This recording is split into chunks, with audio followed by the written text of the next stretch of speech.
အားလုံးပဲမင်္ဂလာပါရှင်ဒီနေ့မှာတော့ vacuum ကိုဘယ်လိုအသုံးပြုရလဲဆိုတာပြပြပေးသွားမှာဖြစ်ပါတယ် vacuum ရဲ့ဖိနောက်ဘက်မှာဒီလိုကြိုးစားလေးရှိရပါတော့အဲ့ဒါကိုဖိပြီးတော့ဆွဲမယ်ဆွဲပြီးတော့အသုံးပြုလို့ရမှာပဲဖြစ်ပါတယ်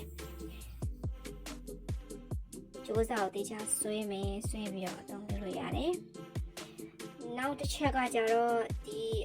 ကြိုးကိုဘယ်လိုပြန်သိမ်းမလဲဆိုရင်အဲ့လိုကြိုးလက်နဲ့ဆွဲလိုက်မယ်ဆွဲပြီးပြန်ပြီးတော့သိမ်းလို့ရမှာဖြစ်ပါတယ်နောက်တတိယတစ်ချက်က vacuum ရဲ့အတူအတန် vacuum ရဲ့ရှေ့ကောင်းအတန်ကိုအတူရှည်ဘယ်လိုသိမ်းမလဲဘယ်လိုဆွဲထုတ်မလဲဆိုရင်ဒီခလုတ်ကလေးကိုဖိပြီးတော့ထုတ်သွင်းလုပ်လို့ရပါတယ်အဲဆိုရင် vacuum ရဲ့ကောင်းကအတူရှည်လုပ်လို့ရမှာဖြစ်ပါတယ်နောက်တစ်ချက်ကကြတော့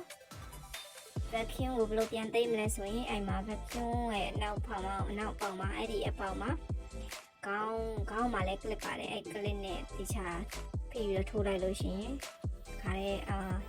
သိမ်းပြီးသားဖြစ်သွားတယ်ပေါ့နော်နောက်ချက်ကကြတော့ vacuum နဲ့မှာစုပ်ပြီးသားကိုဖုံလေးကိုဘယ်လိုသိမ်းမလဲဆိုရင်အဲ့မှာလက်မလေးကျမရဲ့လက်မနဲ့ဖိထားတယ်ပုံမှန်ဆိုဒီတိုင်းလေးရှိမှာပေါ့နော်အဲ့ဟာကိုလို့လက်မနဲ့ဖိပြီးတော့ထုတ်မှာပဲဖြစ်ပါတယ်အခုကျမထုတ်ပြီးသွားပါပြီထုတ်ပြီးသွားတော့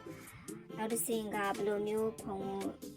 အပြင်ထုတ်ပြီးတော့တန်းရှင်းလုပ်မလဲဆိုရင်အမှကျမလက်မနဲ့ဖိလိုက်တယ်ဖိပြီးတော့ဟာလိုက်တယ်ပေါ့နော်အဲဆိုလို့ရှိရင်ဒီ